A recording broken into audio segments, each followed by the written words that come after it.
Hi everyone, my name is Pastor Simon Peter Alelu.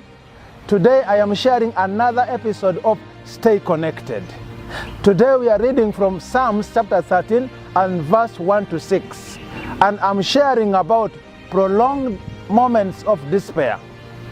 Despair is the complete loss of hope in a difficult situation. It means we have chosen to disbelieve God and His promises to deliver and to provide for us.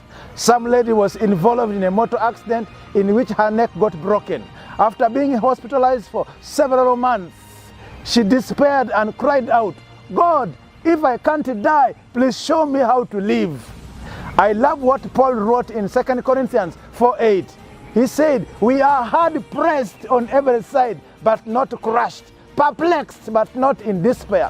Paul suffered so many hardships, but did not despair because he knew that God was ultimately in control of all his circumstances. David wrote Psalms 13 when he was in a prolonged moment of despair.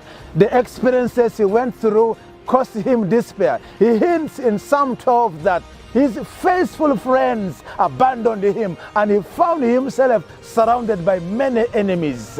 There could be many dimensions of despair I could share in this psalm, but I would like to share only three.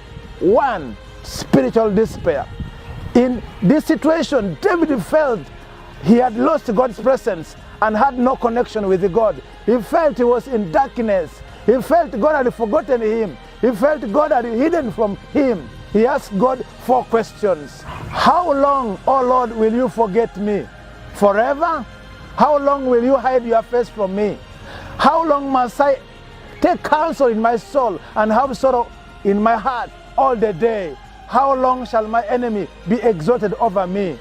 My dear brother and my sister, do you feel abandoned by God? Have you lost the sense of God's presence in your life in what you are going through? 2, he had personal despair.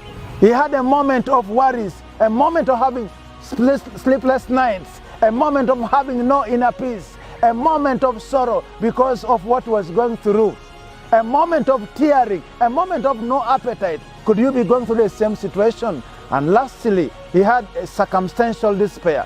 David felt his enemy had defeated him and that God had surrendered him to his enemies. David turned to God in verse 3 and 4, and after turning to God, he had a reconnection with God, and this led him to receive joy. My dear brother and sister, turn to the Lord and believe that He's able to provide for you and is able to deliver you in what you are going through. God bless you.